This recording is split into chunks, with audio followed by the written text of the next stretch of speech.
My next speakers all the way come here from Mongolia.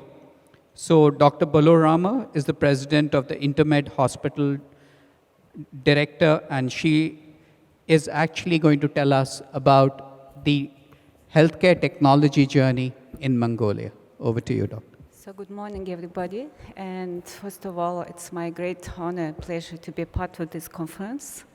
So I'll be talking about information technology developments in our country. But prior talking, I think personally, I'm seeing for me, and I think for many people, what is the most challenging issue in terms of introducing technology developments in care delivery? And I would say it's just keeping up with the new knowledge that's being generated these days. I think the pace and magnitude of developments, it's amazing. It's just difficult to keep the pace. So, what's happening here? All right. Oh. Can somebody help me? So Mongolia is a country which is landlocked and placed between two large countries like Russia and China. So basically, I just give you a bit of brief. So it's just a small population, more than 3 million, but with huge landscape, which is 1.5 million square kilometers. And 45% of the population reside in the capital city, and we have 21 provinces, and health expenditure per capita only 2.8%. And with this huge landscape, we are the least densely populated nation on the planet. So we have 2 people per square kilometer.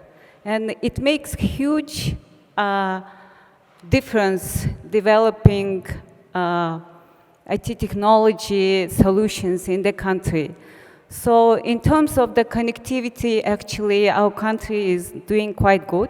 So we have 120% of mobile penetration and 70% of the population using smartphone in the country, and speed of connectivity is 100 Mbps.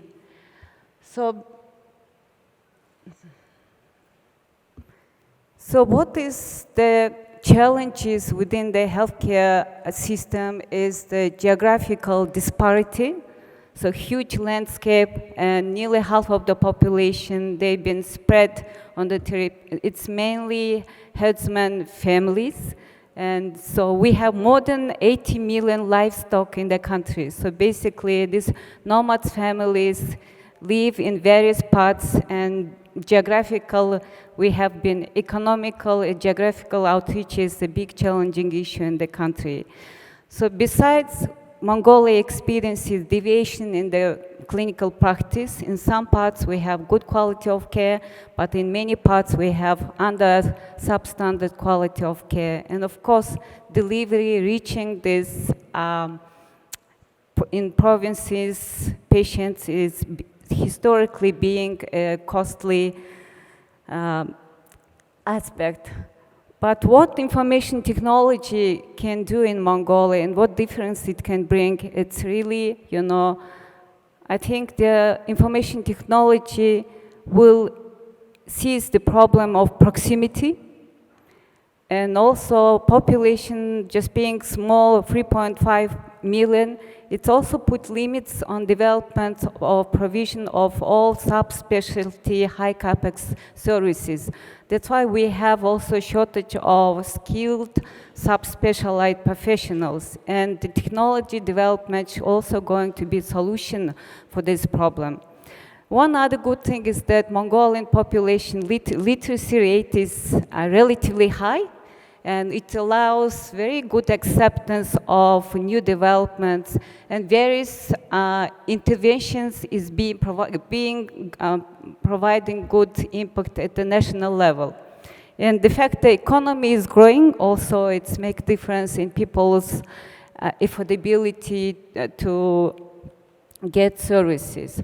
So here I would like to share with you Mongolian experience of introducing telemedicine services over the last decade, and which had an amazing success story in bringing reductions in mortality, in particular in cardiovascular diseases, and also in helping to reduce improve mother and child care at the national level. So these were the two pioneering first telemedicine networks were established around 15 years ago. And they were all provinces connected with the national referral city at the capital center. And and we had two separate platforms, one for cardiovascular disease network and the other one for mother and child health disease network.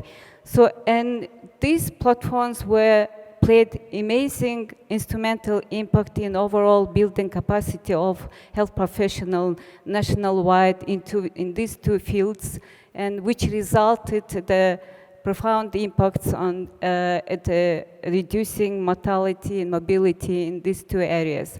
So here I would share with you the data that cardiovascular mortality mortality decreased by 10% over the last 10 years, and rate of unnecessary referrals has been decreased by 30%.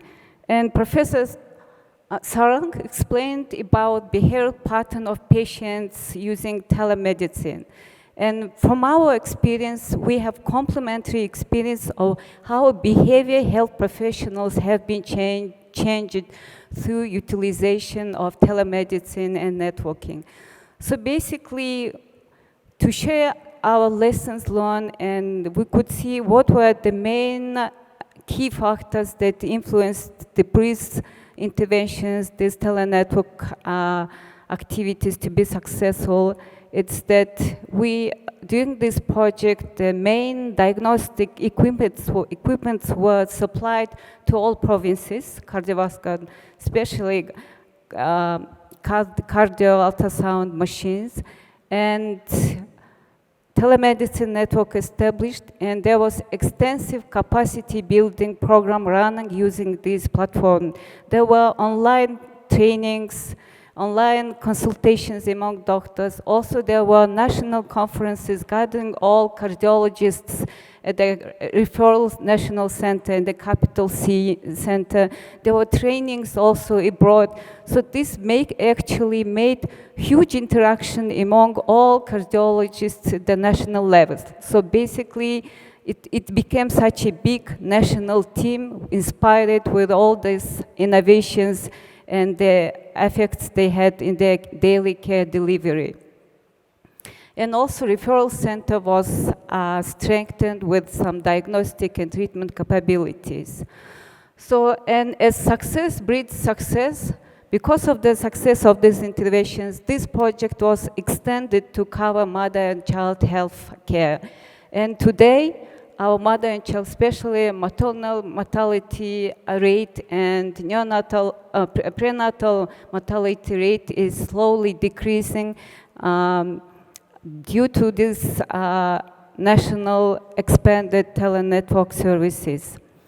So the other, our activity that I would like to highlight here, so I represent private hospital, which is placed in the capital city, and we're the only GCI accredited hospital in Mongolia. And we established collaboration with Apollo Hospital Group last year, and we outsourced our teleradiology night shift and off-working hour services to Apollo, and we have very good cost reduction for the hospital management. And we established telemedicine clinic last June. So Sanjita was coming all over to Mongolia, and we opened up services. And with Apollo, we're visioning to establish new healthcare infrastructure in the country. So basically, we became hub hospital with external specialty support, by all specialty support from Apollo hospitals, and we'll be serving all our 21 provinces. Basically, the specialized care experience and expertise of Apollo professional will reach all our provinces. And we will be also some kind of become a referral center and also screening patients like gateway for people going abroad or having services here in Mongolia. So as you see, we mapped here. So as I mentioned to you earlier that skilled subspecialty physicians in a big it's a big issue for Mongolia because of the market limits, and I think this telecommunication structure will help us out to bring services to outreach all our potential needed patients in the country. So besides telemedicine services, also now Mongolia is developing project and will be having national integrated health database. So basically this will be owned by the government, and existing all hospital, various software programs, they're going to be standardized. So in order to improve interoperability of the data so that patients have access to the information from anywhere from the world. Besides this, also there are very active and successful private initiatives. So this e-clinic, this private blockchain-based platform, which already integrated 40% of the private providers in Mongolia, and now health insurance companies also it's about to join this platform because, I mean, for the risk assessment of potential issues, and artificial intelligence software programs for facial recognition and automatization of other hospital processes, access to data, making appointment and reservation, and also getting online 24/7 virtual consultations. So this kind of efforts going on the ground. So to share our lessons learned, and we must admit that there is no magic of IT unless people are connected, well-informed, and committed and educated to develop the services and to use these solutions. After all, everything comes to the people, to the education, to the commitment, and the readiness for teamwork. And of course, the legislations, so many now talks going about patient information security, confidentiality. Of course, it's very important aspects, but on the other hand, I think these regulations need to be up to date and real, supporting and enabling innovations within the healthcare system rather than causing impediment to its progress. And for IT solutions, and to be our experience that what makes it successful, especially in terms of telemedicine services, it's the consolidated action approach. It needs to make sure that there is good connectivity, also the provision of equipment, required equipment, and training of IT staff, training of clinicians and medical team, because it's very important that people realize how much benefit and how much capacity building and how much cost, time saving, and how, I mean, impact it could have on health outcomes. So knowledge transfer is very important. And finally, there should be in place incentive mechanism. Up to present, these teleconsultations are being conducted among private public hospitals. That's why the reimbursement rates are not incorporated, but it's still being successful, because the private hospitals, they're seeing, I mean, this is overtime of their physicians. That's why it's being cost of the hospital. On the other hand, it's very important that incentives in there, because professionals, they're spending time and precious time and quality care. And so it's very important that national health insurance companies and budgets, they have these reimbursement mechanisms in place. And as I mentioned, what is the key challenge today? Because IT developments, they're penetrating all aspects of healthcare. It's very difficult to keep up all the innovations, to get informed, to extract the right solutions for us, because it's very early stage development, and various startups were making very good impact in one place, maybe won't work in other places. So regulations, it's also, I think it's very important aspect to make sure that we have interoperability of data, not only within the one country, but also at international level.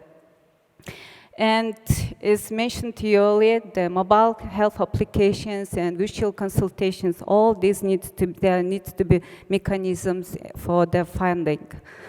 So, and of course, as earlier our talks were all inspired, and so much innovations happening, and all these innovations, after all, should be solutions for our healthy future. Okay, thank you. Thank you, Dr. Bolormaa.